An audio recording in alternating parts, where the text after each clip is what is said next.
All right. Thank you all for joining us. I will hand it off to Melissa. All right, thank you. Well, good afternoon, and thank you everyone for attending our Digital Equity Grant Kickoff meeting. I'm Melissa McCoy, the Saline County Public Information Officer, and we're here to discuss our Saline County Digital Equity Initiative Grant Program, which is designed to improve digital access and literacy in Saline County. We're offering grants between $1,000 and $25,000 to support projects that meet the program's criteria. The main goals of this program are to increase digital accessibility, improve digital literacy, and support the National Broadband Project objectives in Saline County. This initiative is funded by the American Rescue Plan Act, commonly known as ARPA, which was signed into law on March 11th, 2021. ARPA allocated direct funding to counties across the U.S. through the Coronavirus Local Fiscal Relief Fund. From this allocation, Saline County received over $10.5 million. And then following a decision by our Saline County Commissioners on August 31st of 2021, we dedicated $100,000 of those funds specifically to this digital equity grant program. Now, this is an opportunity for nonprofit organizations as well as private businesses to contribute to our digital future in Saline County. And I am just really excited to see how we all get to work together to ensure everyone in our county has the digital resources they need. And with that, I'll pass it back to Ben. Thank you. All right. I'm going to go ahead and share my screen with the application. We'll just kind of walk through the overview of the application, and I will take questions after we go over the grant overview, and then I will take a second set of questions after we go over the application. We also have an open period for questions that we will later post. So there's information on that. You can email Melissa. We will track any additional questions and post them on the dates outlined. So the grant will be posted on the Saline County website September 21st, and the applications will be due on October 17th. All right, so I think Melissa did a good job of covering the intro. Again, $1,000 to $25,000 will be the grants allowed. So this will go to nonprofits and private businesses that are either providing broadband or internet in some way, or have the capacity or expertise to do so. So again, it can be organizations that are plugged in the community that have never done broadband, but are in a great position to help other individuals connect. Or it could also be people that do broadband all the time that are looking to expand their services, or again, other internet connectability services and support. This can be offered to entities that currently operate in Saline County and provide services, or entities with the capacity to do so, that you do not need to operate or have a site in Saline County to provide services to Saline County with this grant. They must abide by 2 CFR, so those are limited federal requirements that apply, and half of those we'll review kind of in this training, and then you guys will also be required to submit for reimbursement and other pieces, and we will have a YouTube video and other guidance for the individuals that receive this grant to make sure that they are properly keeping records, as well as submitting proof of expenditures. There's a limit of 2 applications per organization, in which your organization is submitting it on your own. Again, this program, we are providing incentive or scoring incentive and favoring program or projects that do have partnerships. So they're you're not limited in the number of partnerships you can have, just in the number of times your organization can apply on your own. And then a SAM UEI number is required to receive funding, but is not required at the time of application. Now, I will say, if you are in this meeting and your organization does not have a UEI, by the time you go to apply, if you were to go about applying for a UEI today or within the next 2 weeks, you would likely have one prior to that October 17th deadline. There used to be a lot of complications when they first released this, but now it appears to be a little easier to get that UEI number. I know some of you might have had some frustrating experiences in the past. Certainly reach out if we can provide support on that. And then there is a $10,000 hard or soft match, and that will be required um, to either be cash in the form of a hard match, that your organization is contributing, or part of maybe we're using this program to expand a program that you already have. And you could include some of that cash that you're using toward the hard match, or you could also apply volunteers, donations, and other pieces toward a soft match. Grant funds will be for reimbursement only. So each month you'll be receiving reimbursement for the funds that you've spent, and that'll be submitted through a portal that we have. Again, we'll be going over that with the grant awardees at the right time. If your organization is not financially able to cover reimbursement, you can request an alternative in writing, and we may or may not be able to accommodate that request. And for those proof of expenditures, you'll be required to submit receipts or other proof of payment. Again, we'll review that with the individuals that do receive funding. And in order to meet federal requirements, you may be required to do slight modifications to your budget or clarify specific aspects of your budget. Again, if your program is chosen, it will not be a major change in how you run it, just some clarity that we might need. As far as ineligible uses, it's pretty limited. It's going to be regarding overhead, any non-specific expenses or undetermined money to be decided later. We need all funds to have a specific purpose. That doesn't mean you're not allowed to do a budget, request a budget change to be approved by Saline County, but that will have to be requested. We're not going to have floating funds. We also are not going to allow for indirect administration costs. You can have direct administration costs, but we're limiting the indirect administration. So to dive into the program goals, Melissa summarized these, but we'll be championing the National Broadband Project's ambitions by assisting digital equity efforts, stimulate collaboration among local stakeholders and organizations, utilizing the national broadband resources to synchronize strategies and work together, and bridging the digital divide to affordable, reliable internet connectivity, and last, projects that bolster digital literacy fluency among community members, empowering them to effectively harness digital technologies and online resources. So again, this allows for broad grants to assist in connecting people to the internet and supporting expansion of broadband. As far as the specific eligible project types, we have broken that into digital access and affordability. And these are going to be programs that assist making digital devices, internet access affordable.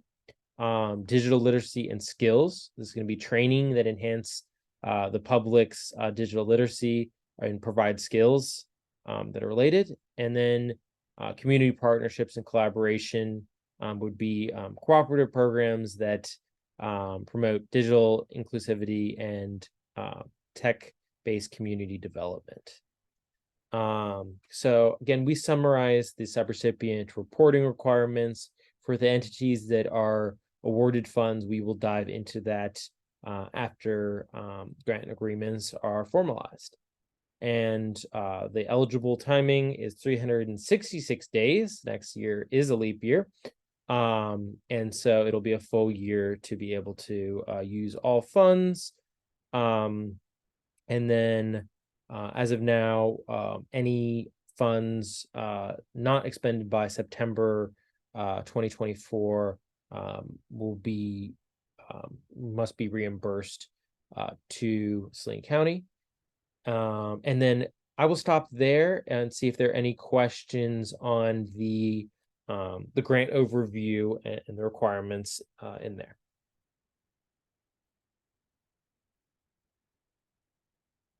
All right, and we'll have a second time for questions as well once we get through the application. And then you'll see the schedule for the release. So we have our informational workshop right now. Tomorrow, the application will be posted on the county website. We will have any questions must be submitted by October 3rd. By October 10th, we will have responses to those questions, and then applications will be due on October 17th. And then we will let everyone know at the end of October, and we will have the grant agreement signed soon after. All right, so we have basic entity information that you'll be filling out: the name of your entity, the main point of contact, the project, program, or title. And then we have nonprofit business providing access to broadband and internet, and other entities. Again, there might be community groups and other entities that, in certain cases, they might have to partner with an entity that does have a UEI to run this project. So certainly feel free to reach out if you fall into the other category and are not sure how you might fit in. And then we have broken into the 3 different project types identified in the project overview. And then the total cost and the total admin cost. Again, this is just direct admin. And then down below, we have applicant contact information. Again, we list this in case there's a different contacts. If there is a single, point of contact submitting, there's no need to, list it out multiple times. It just, reference that it's stated above. And then if you have somebody else applying on your behalf, they would put their information there, and then any partner agency contact information. And again, as I stated earlier, we will be and programs that use partnerships will be favored. All right, so first we have a project description. This makes sure to cover both what your organization, does, day to day, as well as, the specific project you're doing. We're mostly focused on the project. Sometimes people will use this to only dive in their organization as a whole. We want to know specifically what you will be doing, and more specifically, what you will be doing with the funds provided if this is in collaboration with an already started project. And then the project impact are going to be what the results that you're attempting to achieve, and then they're going to be partially directly and indirect, and long-term and short-term. So make sure you cover all of that. Again, one program might be providing computers to low-income families, and it might be a larger, more focused with more impact on less individuals. But again, you might be also doing training that's going to have the longer term benefits as well. So be sure to cover all of those pieces. And then we also want to know about if you're targeting any economically disadvantaged communities, or you're looking to advance equity in the communities for these services. And then a little information on your match. We are only requiring that 10% match. There is not a favor per se toward going above that amount. But again, if you are effectively leveraging, other funding sources, that's going to, likely make other increase your score as far as the feasibility of the program and other pieces. And then partner agencies, explaining who you're collaborating with and what sort of collaboration you're doing. And then last, as far as narrative responses, how is your organization prepared to implement the project to ensure it will effectively be utilized by the targeted population, and explain any current projects demonstrating capacity and or your organization or partners' current connections to assist targeted populations. So again, some of these projects may be run by the entities that are best situated to target populations. Others might be the ones that are best equipped to assist with tech training or broadband, and so these funds might help meet the gap that you don't cover. So just explain how ready you are to do your piece and where these funds will kind of expand your abilities. And then we have a budget. So in here you might put a staff individual, partial case manager, 50% or something like that. And I would know that I'm covering 50% of the salary of that individual for a set time period based on the information that you have in the scope. So make sure that your scope and your budget, if you read the scope, you see everything in the scope listed in the budget. And if you read the budget, all of those items are listed and make sense in the scope. Again, we just want enough clarity to understand what our expenses are going to. And if there's a reasonable budget adjustment requested, maybe you're doing, laptops and you're also doing tablets, and you come to find out that more people want laptops and tablets and your budget had it 50-50 split. Well, certainly, it would be reasonable for you to request an adjustment to your grant to right size that request so you can best serve the individuals. It is a little more complicated if you're requesting to change your grant to do something that is outside of your original scope or something new. That will generally have to go to the commission for approval. So just be aware of that. Again, we want to help make your programs as effective as possible. So we encourage budget adjustments. If you think it might happen down the line, reach out to us sooner than later, and we will certainly start prepping and having those conversations. We don't want there to be a budget adjustment waiting approval as you're waiting for reimbursement. So as soon as you're aware, flag it to us, and we will help make those conversations happen. Again, as I mentioned, laptops could be an item, and you might have other equipment, other rental expenses. Again, all of these are going to be direct expenses per other guidance in the grant, and then any direct administration costs. And then we have the requirements for electronic submission. We highly encourage you to submit these electronically. You can also submit it via mail as well. And then at the bottom, you will just be initialing for certification. And then we have a checklist and a final signature of the entity submitting that is an unauthorized representative. Including in this checklist, we have a few other documents, which are going to include any supporting partnership or collaborative efforts. That could be an application for a partner entity that's applying separately for maybe two different programs that overlap. It could be a different program funded completely differently that you're going to tag in with, or could just be a letter from that partner saying that we're committing to be your partner on this project. Then any documentation supporting your match funding, as well as this could be a budget showing your match if it's already put together, anything that provides this clarity.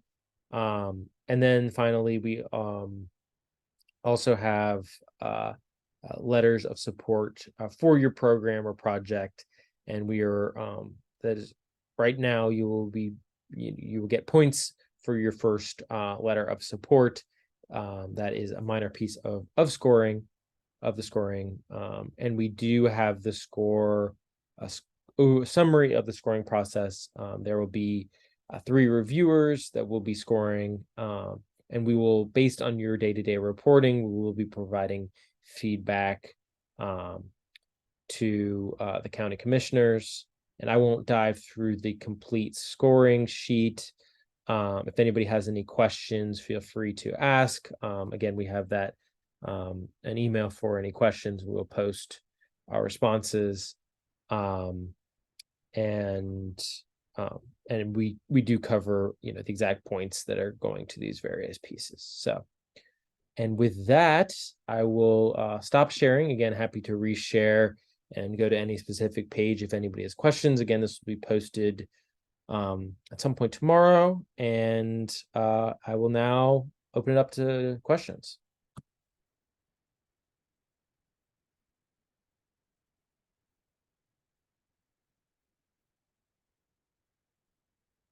And you will need to unmute yourself if you would like to speak.